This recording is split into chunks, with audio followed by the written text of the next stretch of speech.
The following is a presentation of the Chicago Bears Network and ChicagoBears.com. Download the Chicago Bears official mobile app for up-to-the-minute Bears content every day. And now, welcome to Bears All Access, your all-access pass into Chicago Bears football. Bears All Access is brought to you by IGS Energy and sponsored by Athletico Physical Therapy and CDW.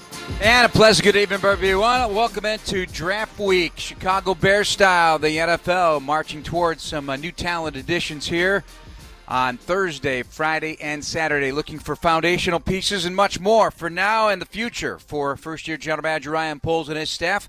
And welcome into tonight's Monday night version, along with Tom Thayer. I'm Jeff Joniak, and this is Bears All Access on Chicago Sports Radio 670. The Score brought to you by IGS Energy. Alongside, in a moment, Jim Miller will join us at our next segment, our weekly guest from SiriusXM NFL Radio. And our special guest tonight, Tom, the head coach of the Bears, Mr. Matt Eberflus, who got a real nice Chicago introduction on Saturday at Wrigley Field, wearing number 90 on his Cubs jersey. Got the whole treatment with his coaching staff. We'll talk about that and much more, Tommy. How you doing today? I saw that, pitching from the mound, taking it from the rubber and getting it to the catcher, which is always nice to see out of your new head coach. And I don't know if it's something that you go and you practice a little bit for, because I saw the piece with Kerry Wood was out there giving them some instructions. But, you know, Jeff, the word that you said at the introduction is you talked about getting ready for the draft and for foundation pieces. That is true. You have to, with every pick you have to look at the beginning of a coaching career here in Chicago by Matt Eberflus. There, you're looking at everybody being a part of your foundation of the future. So you can't just say, oh, we're going to, since we don't have a first-round pick, we're just going to go with the second round and see what type of players are there. No, you got to take these guys and you have to consider them to be part of your foundation for what you're building in the future. And the Bears with the 39th pick in round 2 and 48th in round 2, 71st in round 3. So 3 out of the first 140 selections. They have 2 5s and a 6, but there's always that possibility, Tom, of moving around to the draft with Ryan Poles in his debut in that job. He's had plenty of experience watching it done in Kansas City, helping out that significantly in the draft process. He had a big hand at it there in Kansas City. Now, they're not expected to pick on Thursday, but we're in the never-know business. you never know. You know, there's so many teams out there on Thursday that have multiple picks. You never know how things are going to be maneuvering once the draft starts. I guarantee you, somewhere along the line, you and I are going to be texting or talking and going, oh, my God, can you believe what just happened on Thursday and how somehow it'll affect the 39th pick in the draft? Because believe it or not, someone's going to fall, or there's going to be a change of opinion of some of these guys that it's going to factor out in the complete second round. Tom, Bears had another veteran offensive lineman today, last year with Indianapolis, so somebody that Matt Eberflus knows, and Julian Davenport. He's 27. He was in for a workout last week, a former fourth-round pick of Houston. They traded into Miami in 19. Last year, 4 starts and 9 games with the Colts. He's played 60 games, started 32, 15 at left tackle for the 18 Texans and 8 for Miami in 19. It's just adding more competition to the mix right now. More competition to the mix, and is a really a key piece of the puzzle on game day activation, because every offensive lineman out there has to be able to have multiple talents. So when you get an offensive tackle that's already started on both sides of the ball and can easily sink into guard if needed be, you're talking about a 3-position player right there with experience across the board. And the Bears have had a bunch of those types of players throughout both the offensive and defensive side of the ball. So tonight, Tom, we're gonna go into each position group, talk about them from a Bears perspective, and if there was something you would like to add on the draft at that position, we're gonna bring it on the table and discuss it tonight. Because this is the fun part for us, right? Yeah, the predictions. I'm sure everybody's got a little bit of mock mock draft nausea at this point, right? Because there have been so many. You take a glance at them, but you do your own work and you try and figure out how it impacts the Bears. You'd love to have a first-round pick, but that was dealt. And so that is now a Justin Fields pick for this year, and it's a brand new slate for him. Got a chance, obviously, we discussed in last week's show, looking at the voluntary minicamp and seeing some of the pieces on the field and just seeing how they're going to practice, what types of skills and drills are going to be slightly different under Matt Eberflus and his coaching staff. Got a feel for the defense, Tom, and just how aggressive they are going to be and how talkative they already are. And starting after on the third day of practice, they were really yelling and screaming and having a good time with each other on the defensive side of the ball. Yeah, the defense is an excitable group, and I think the coaches are a great counterpunch to that because their enthusiasm level is just as high as the guys on the field. And if I was coming to the Chicago Bears and I was that guy that had such high determination to be a starter in the NFL, this could be the most exciting year of your career because with the exception of a couple guys on this team and on this roster, there is no starting jobs that are guaranteed. So if you come in here and you've been waiting in the wings for a couple seasons to get your opportunity to go out and compete as a starter, this is the year, this is the team, and this is the opportunity. And I would feel the same way if I was drafted Thursday, Friday, or Saturday on this team. All right, let's take our first break tonight. Coming up next, Jim Miller, the former Bears quarterback, joins us shortly from SiriusXM NFL Radio with Tom Thayer. I'm Jeff Joniak. Bottom of the hour, Matt Eberflus, the Bears head coach, joins us with our producer, Adam Stasinski from The Score and Dan Barilli from the Bears. Thanks for joining us tonight. It's brought to you by IGS Energy on Chicago Sports Radio 670 The Score.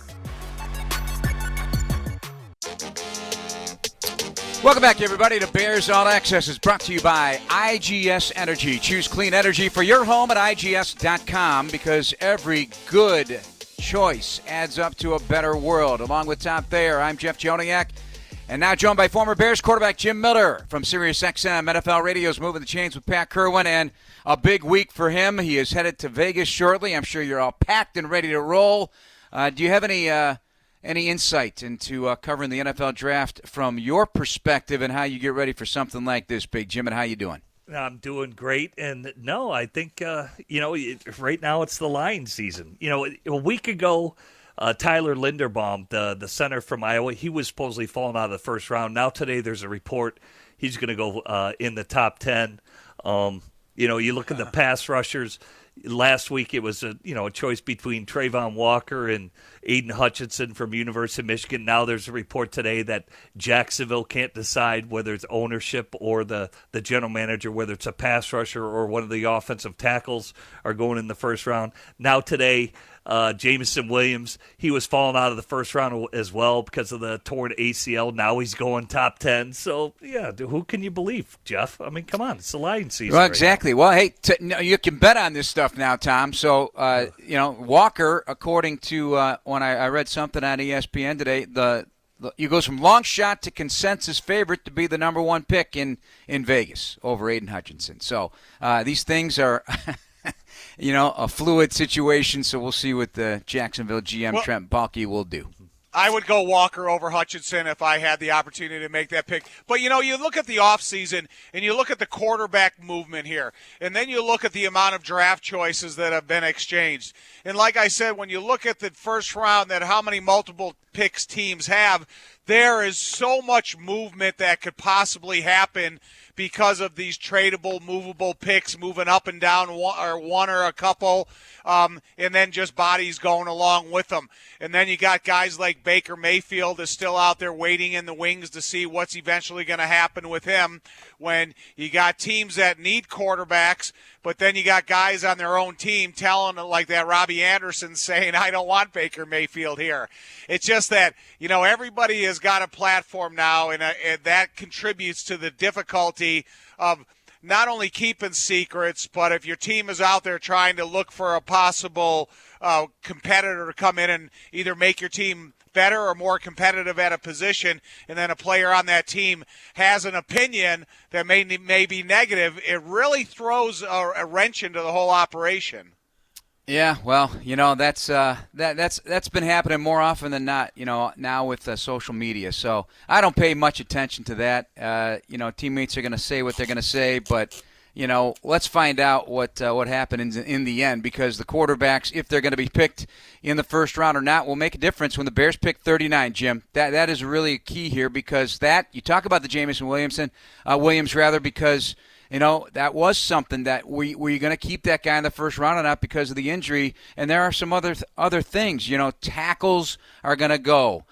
Defensive tackles are going to go quick. I don't know how many of them there are in that first round area. Other positions where you rank them, how they impact the Bears, you'll be looking at corners, offensive linemen, both outside and inside, more than likely, and then also at the wide receiver position, just for starters. Those are the types of players you're going to see, and what can be pushed down to the Bears. Am I right? Yeah, definitely. I mean, some mock drafts has had as many as 5 quarterbacks going in the first round. I personally don't see that, but if it happens, good players are going to be pushed down. You mentioned the medical competitive advantage. If some teams don't like their team doctors don't come back with a good medical report on Jameson Williams, he's going to be pushed down by some teams. That could be true for David Ojabo, the pass rusher out of the University of Michigan.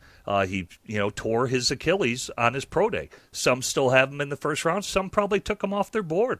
That he probably won't maybe be able to line up for them here in 2022. So all those things factor in. And then you mentioned trades. Say a team trades back up into the first round, maybe at 32. Maybe the Lions want to trade out of 32. Maybe a team like Seattle wants to trade up for a quarterback to get the 5th-year option on him.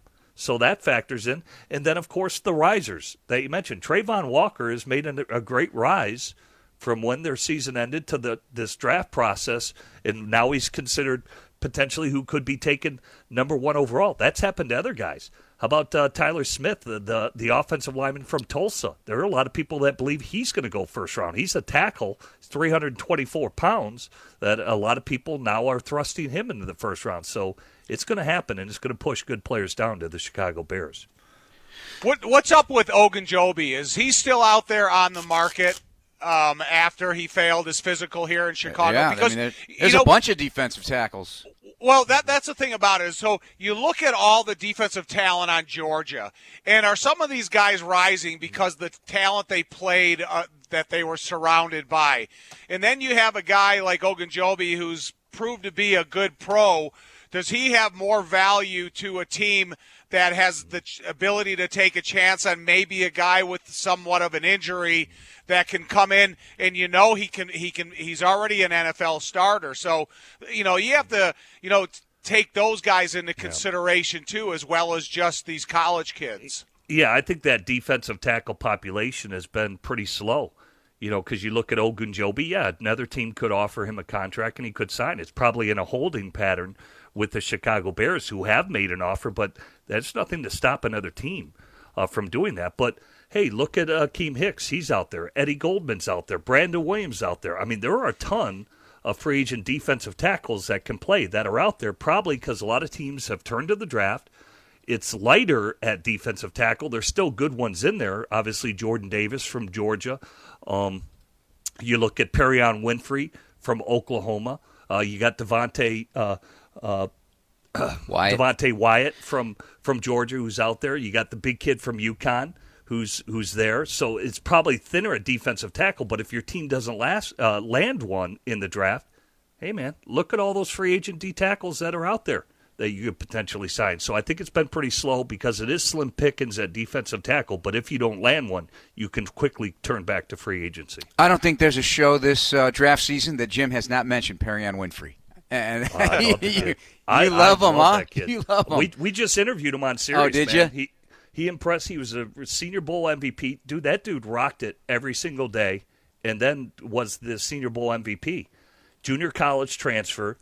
The reason why he chose Oklahoma, he said, because they were ranked 106 defense in college football, and I wanted to change that. They went from 106 to top 10 as soon as he arrived. That dude, in 23 games, that guy's got over 30 tackles behind the line of scrimmage, tackles for loss. So this is an impactful player. in my opinion. And it's slim pickings, and I think the D tackles go a lot higher. I mean, Davis from Georgia, he's just a planet theory. I mean, you're 341 pounds. There's only so many people that walk the planet that are that big and that fast. He ran a 4.7 at 341. And there's only so many people that are 5'7" and a half and have a bulldog mentality like me. Right? I get it. I understand it. Touchdown Bears! There's only one guy that can say that. Hey, that's it, Jeff. Winfrey grew up in West Chicago, by the way. Played at Lake Park High School. He played defensive end, defensive tackle, and tight end. So somebody to keep an eye on. Went through the community college circuit. Dude, that guy ran the 100-yard dash in high school in track at 2:35. I've noted almost every guy that did the 100 meters at every position. It's crazy. And I'm glad they played multiple sports, first of all. We talk about that all the time. There's basketball, baseball, a lot of track guys doing shot put, Tommy, doing discus, and running that 100 meters at various sizes, not just the fast guys. Give me the wrestlers. Yeah, wrestlers too. Those are the guys that I'm looking for. Exactly. All right, when we come back, we'll start looking at what the Bears are going to be looking at. I'm going to give these guys a chance to talk about the offensive line and cornerback. Not necessarily who, but what type of guys. Listening to the coaching staff, listening to Ryan Poles giving you, over the course of their time here so far, clues to what type of men they like to wear Chicago Bears uniforms, starting Thursday, Friday, and Saturday with the NFL Draft coming up this week. This is Bears All Access on Chicago Sports Radio 670 The Score.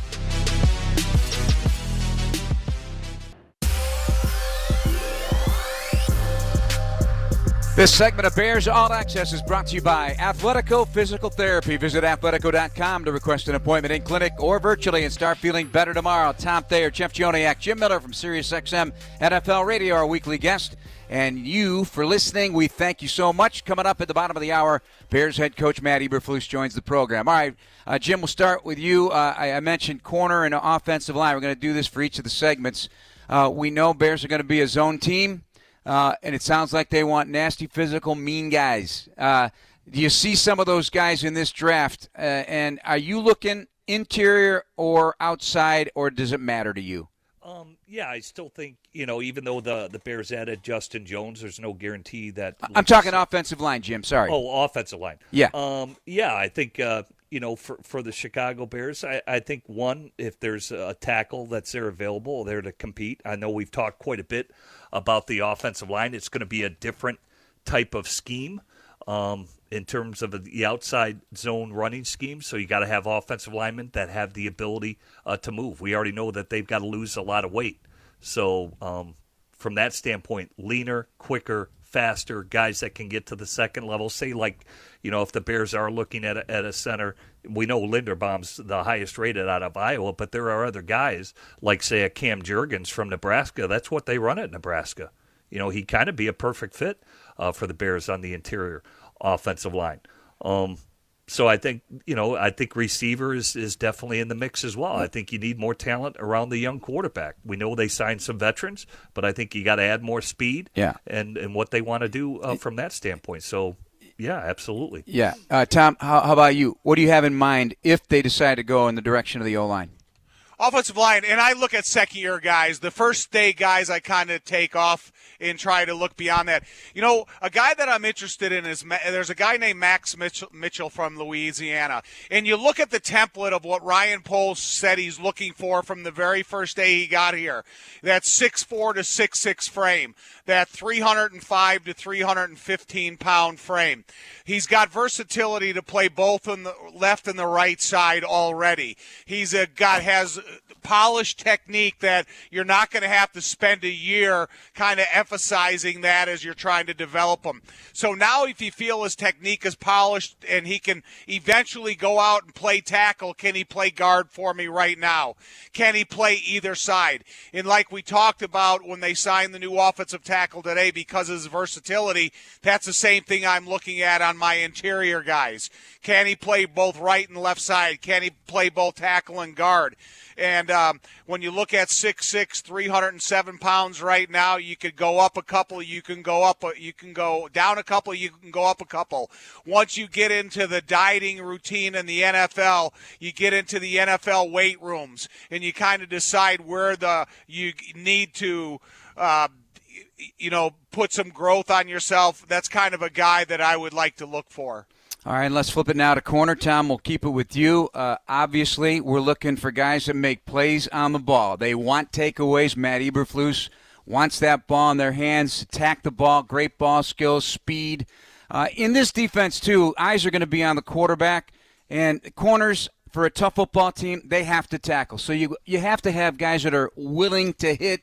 And are those things that you have researched and seen some guys in the biographies here of what they put together that have attracted your attention? Because those guys could come in any round as well. I mean, there's some good guys out there. Do you like DBs out of the Big Ten? Because there's a guy from Nebraska, Cam Taylor-Britt, and he's played both corner and safety. And so now if you're talking about a guy, maybe he's not settled in at a corner right now, but because can he play the slot? Maybe we need some backup help or starting competitiveness at the safety position. 6 foot, almost 200 pounds. He played his complete career in college.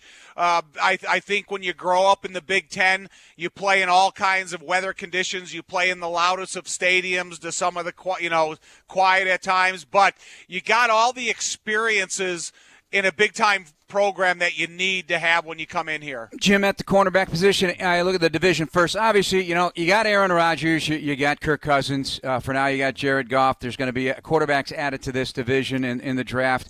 But are you looking for also the attributes I just mentioned, but do you care about the size of the corner in this division based on what's in the division in terms of what you got to deal with in terms of coverage? Yeah, I think so, and teams are going to continue to add.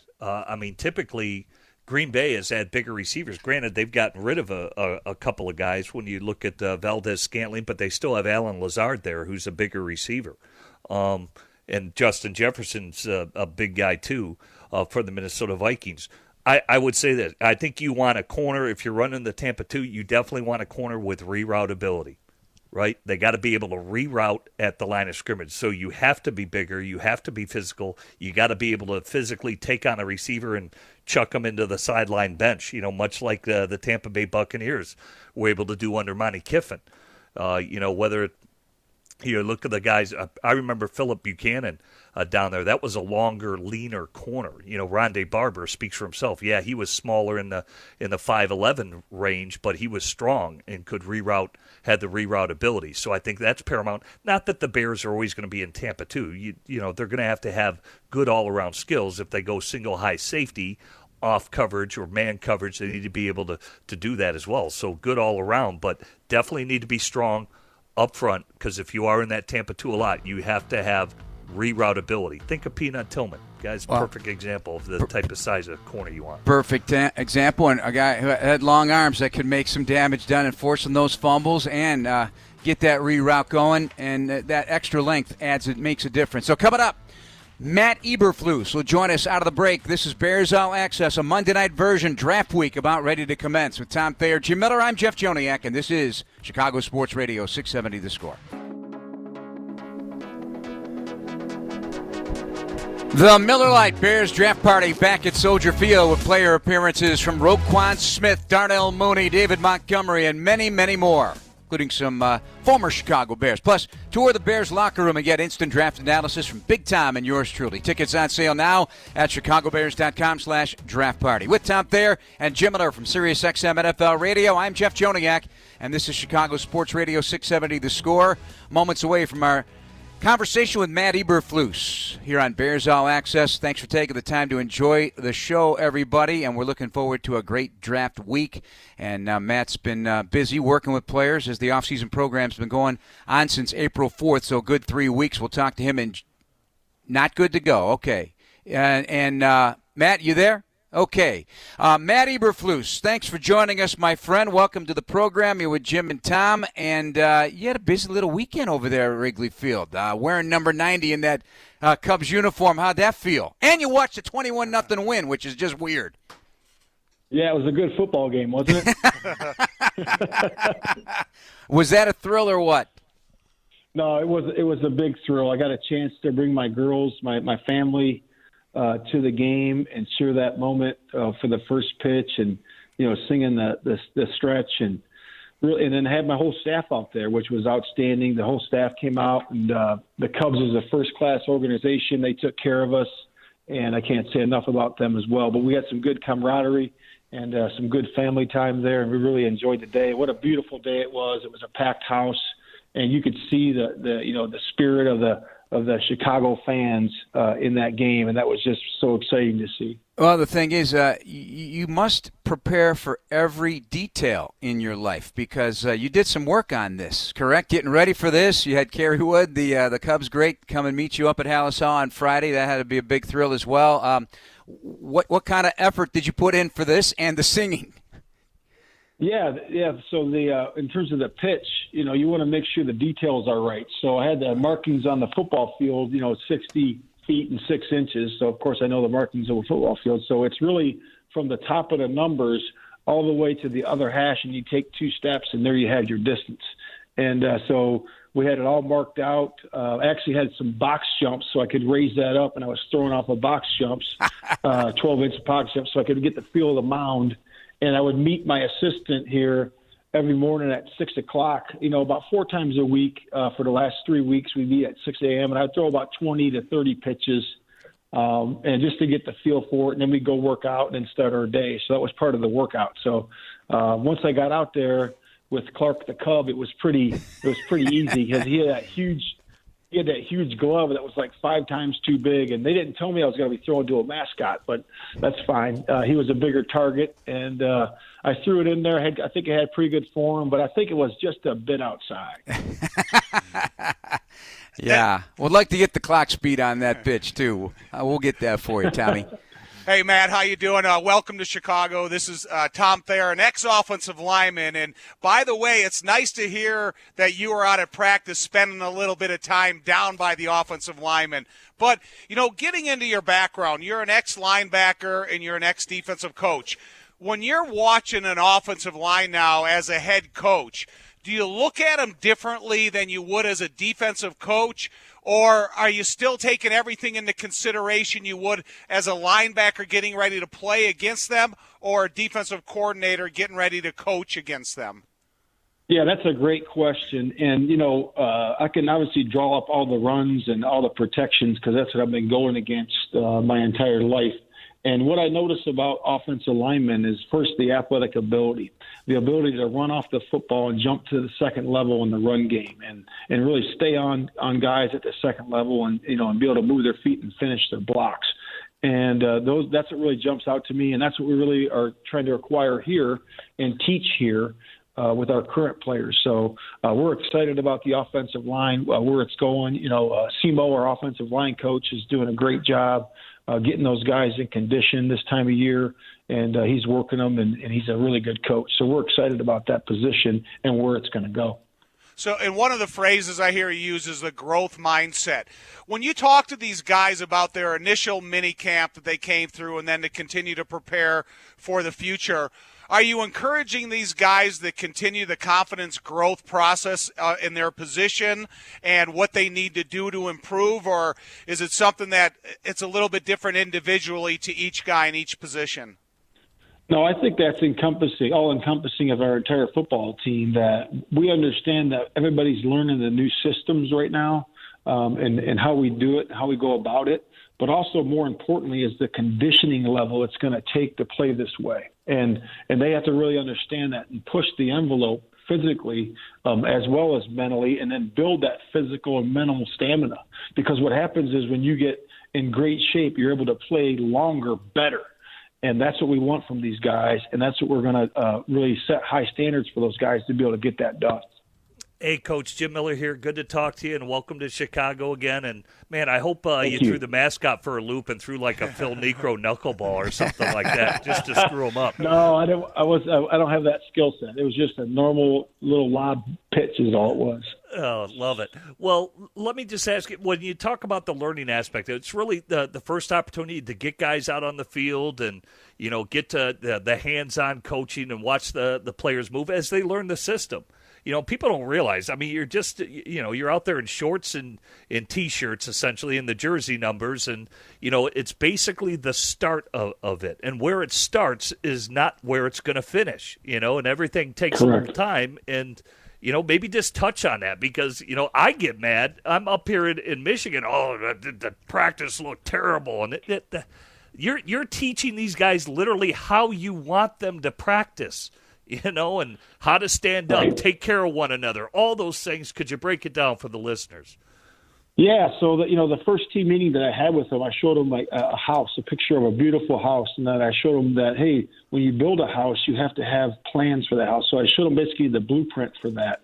And then I went back and I said, hey, before you do all that, we have to prepare the foundation. And even before that, you got to prepare the ground. And I said, that's what we're doing, guys. We're starting from the ground up. We're building our foundation. We prepare the ground. We put the rebar down. We pour the cement. Man, it's going to take time for that thing to cure, and it's got to be done the right way because if you skip any steps when you're building foundation, as we know, all you construction guys out there, that it's going to be bad, right? So we got to make sure that we do a great job of building our foundation. And what is that? That's playing really hard. That's doing a great job, playing with great intensity, knowing what you're supposed to do, being smart. We want to take care of the football on both sides, take it away and take care of the football, on offense. So our foundational pieces, we're going to take time to lay that foundation, and it's all built on physical stamina and mental toughness. And that's what we're going to do. How is it from the install side of it? Because, a lot of times this will be repeated as it's shown a first time, it's shown a second time, and shown basically a third time in training camp. But the volume of it, like how deep can you go as you're laying the foundation you just referenced? Yeah, so we're going to have these installs into about 9 or 10 installs. Now, we're not there yet. But once we get to OTAs or organized team activities, we're going to have them down to about 9 or 10, and we'll be able to repeat that during that time. And then we'll do a little micro install. We do the mandatory minicamp, and then we'll get a chance to repeat that during training camp. So we'll get that down. But right now, as we're doing through this phase 1 and phase 2, we're just really installing concepts and laying the foundation that we want to build to set those installs up so we can get to our 9 or 10 installs once we get to OTAs and training camp. Bears head coach Matt Eberflus, our guest. A few more minutes with the first-time head coach and Chicago Bear with Tom Thayer, Jim Miller. I'm Jeff Joniak. You mentioned last week after the voluntary minicamp, you and Ryan were going to sit down, go over each of your players, discuss how they performed and what you saw from them and traits and whatever else that you're looking at, and learn more about the process. What did you learn about what you have here in place and what you are about to add coming up? Yeah, I was really excited after the voluntary minicamp of really the guys. The guys are really focused, ultra focused, and there's some guys in there that are really hard workers. I mean, there's guys. Cody White here is a great worker. There's guys, Darnell Mooney, David Montgomery. I mean, there's some guys in there that really work super hard, are in great condition.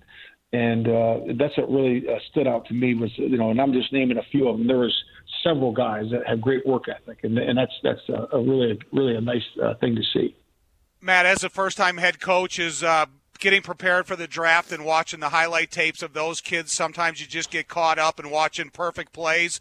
Is it different than going through minicamp and watching your own team and then getting prepared for the draft and evaluating some of those kids? Is it harder because you got more on your plate in terms of the amount of football players you're seeing? I don't think so. It's you're always doing the draft work, and that's Ryan and his staff, Ian.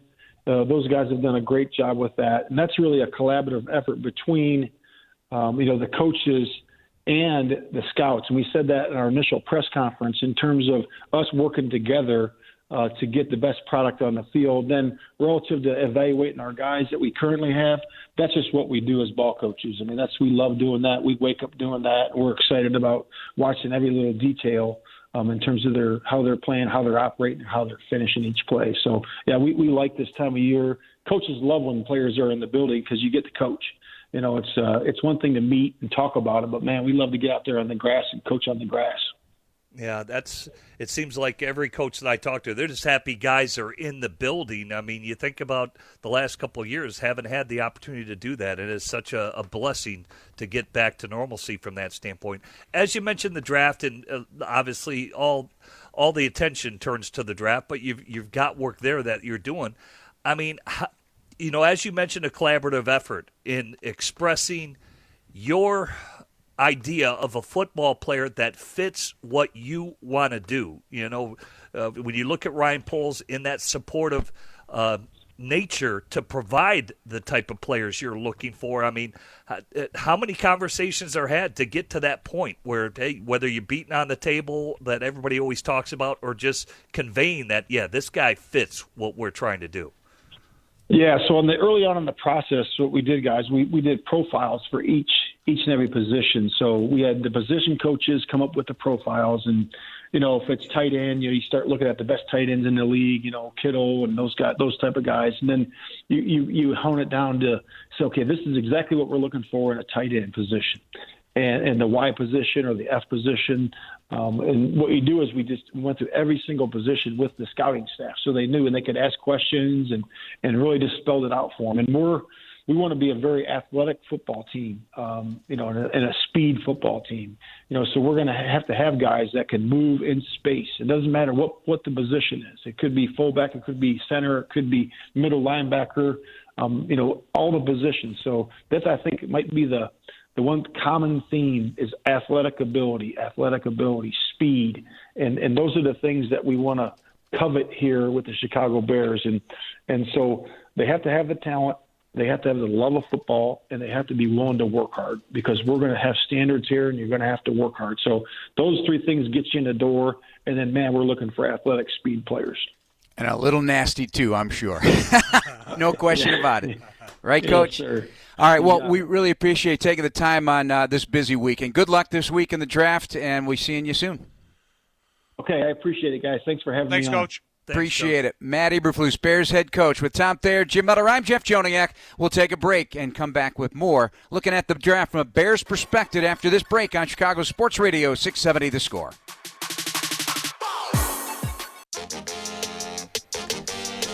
This segment of Bears All Access is brought to you by CDW. People who get it. Former Bears quarterback Jim Miller from SiriusXM NFL Radio's Moving the Chains, along with Tom Thayer, myself, Jeff Joniak.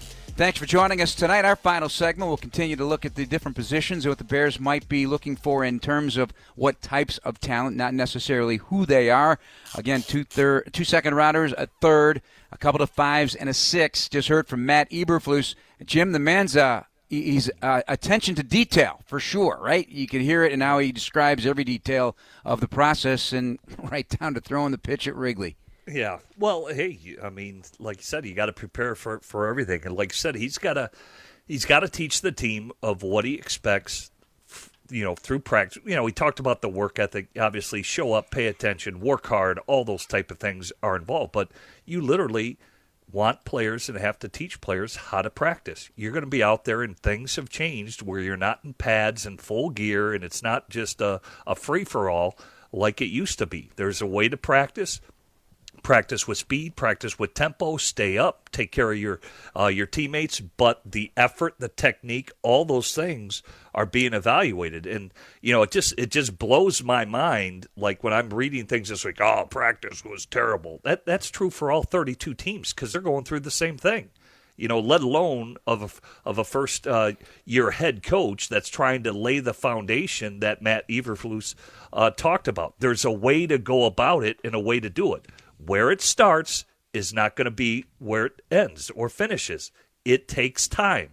And by 2 weeks from now, 3 weeks from now, it'll be totally different how the practices look. It's no different than going down to the Senior Bowl and you got all these different players from all up around the country, and the first play is always a fumbled snap. And everybody's like, oh, that was terrible. And then you get an article written the next day. It was like, oh, they fumbled the snap. Well, those things happen. You're just starting out. And where it starts is not going to be where it finishes, because there's going to be an acceptable way to do it, a standard that the coach set, and that is where it starts this week for Chicago. All right, let's gear up for this draft. All right, we talked about a couple of positions already. Let's go defensive line, Tom, and tight end. So, there's always that three technique possibility, looking for the engine for the defense. But in general, as he pointed out, Coach Eberflus, athletic speed, and I know he does want these guys to be extremely physical and nasty, so you're looking to destroy that pocket. You got to account for, at all times, gap integrity and create some mismatches. Well, on the defensive side of the ball, I'm going to go inside, outside, Jeff. And I'm going to give you Mathis from Alabama, 6'4", 310. He's a type of guy, big wingspan, powerful. He's practiced against a really good offensive lineman throughout his college career. So it really gives him a little bit more of a polished edge when you come into the NFL, because you're probably practice against some of talent as good as you're going to play against. And if I can't get an inside guy, what about, Karlaftis from Purdue? I'm not really Karlaftis. And you're talking about a 6'5", 265-pound outside rusher. I like his attitude. I like his appearance. I like the way he plays. And, again, he's productive at Purdue and played against good talent in the Big Ten. So give me, an inside power or an outside size with a speed rusher. All right, a little touch on tight end quickly. They've added a bunch of veterans into the mix with Cole Kmet. I'd imagine anything that could help out in line, because this team's going to run the ball in that outside zone, and a bailout chain mover, somebody that's going to get those first downs. Go ahead, Tom. Well, if you're talking about tight end, I'm going to go with the guy from UCLA. And is it Dulich? Yeah. Dulcich. When I saw him play in college, he looks like a big athletic guy. He runs well, but he can block. He's got an on-line of scrimmage mentality. He's the type of guy that going to give you some catches. He's not going to give you 65-yard, 75-yard touchdown catches, but he's going to give you first downs, and he's going to be able to contribute as an on-line blocker immediately. I love Dulcich, man. That guy can flat out run. I also like Charlie Kolar from Iowa State. I mean, that guy can block as well. And then you look at guys that are versed in the outside zone, like Jake Ferguson from Wisconsin. Really good tight end class. There's probably about 14 guys that are probably draftable. A lot of guys probably won't start going till the second round, right in the meat and potatoes where the Bears are going to be selecting, whether it's Trey McBride from Colorado State. But, yeah, this is a really, really good tight end class that offers a little bit of everything. William Likely is a great route runner from Coastal Carolina. I mean, that guy was just making play after play after play down in Mobile, but more of a receiving tight end. So the Bears, but it's like Coach said, you want guys with high motor that can run, the athletic traits, but as Tom mentioned, even on the D-line, a motor that just doesn't quit. The last thing you want to do is start drafting a player or draft a player who takes plays off, because that's just unacceptable. It's just unacceptable with what Coach just said. So, I think that's the problem with a lot of people have with Trayvon Thibodeau, the outstanding edge rusher. The guy will take a play off. He's ultra-talented, but if you do say selected in the Bears, he won't be in their wheelhouse with where they're selected in the second round. But if you do draft a player like that, can you coach it out of him? Can you get that player with the understanding that that's not going to happen here, son? Yeah, Matt hit upon it, and I've talked that on this show many times. I want guys who love the game. They can't pretend to just want to play for a couple of years and call it a career, and have outside interests that don't relate to that foundation we just got done talking about, and how Matt described it. So I'm also a fan you want guys that love the game or from Iowa State.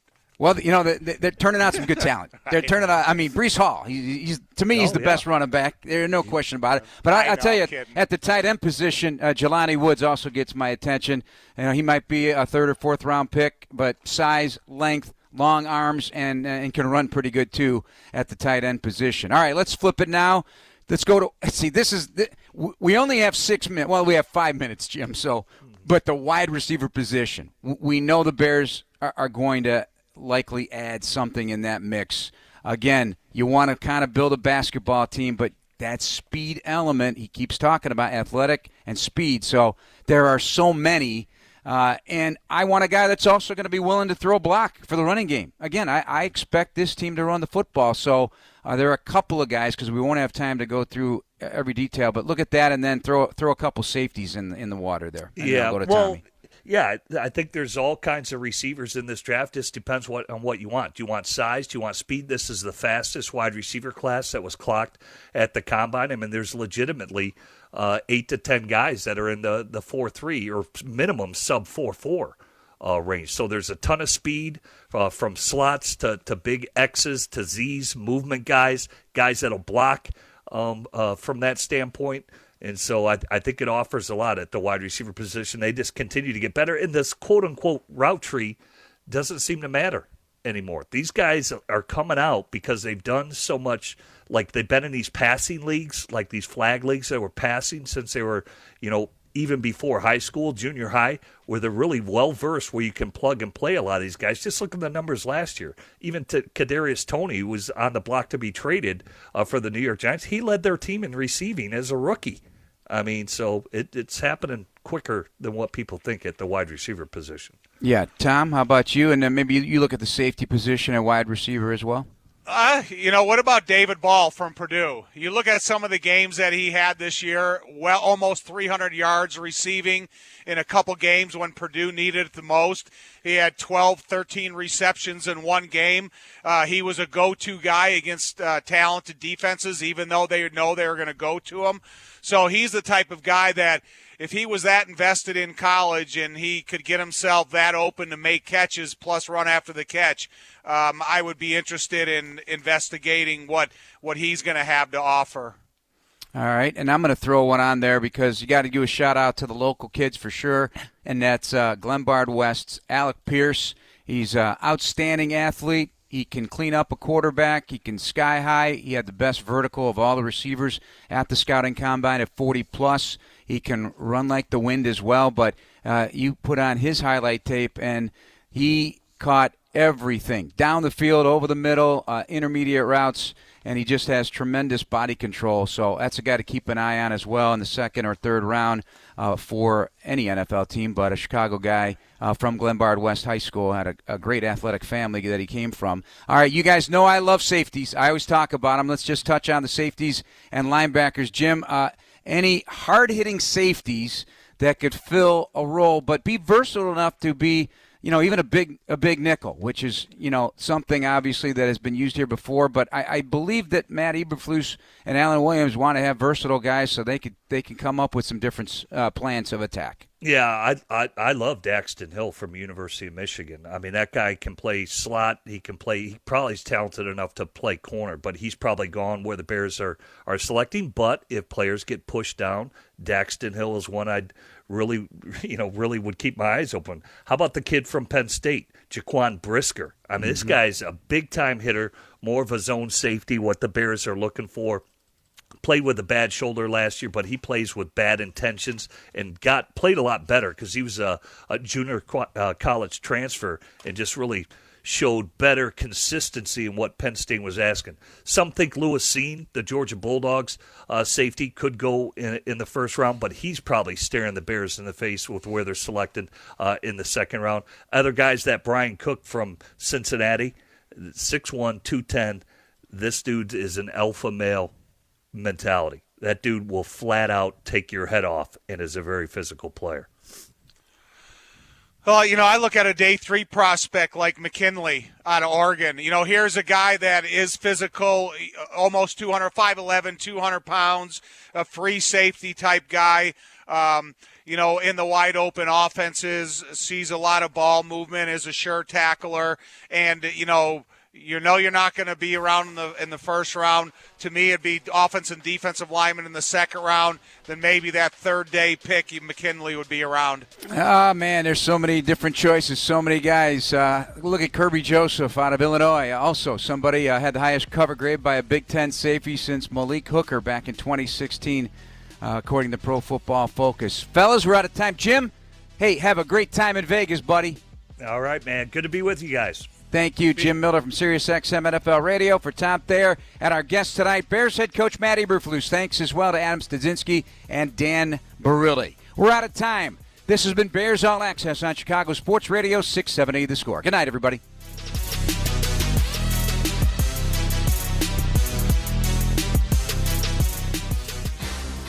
Thanks for listening to this Chicago Bears Network presentation of Bears All Access. Podcasts are available on chicagobears.com and on iTunes, or download the official Bears mobile app. Bears All Access has been brought to you by IGS Energy and sponsored by Miller Lite.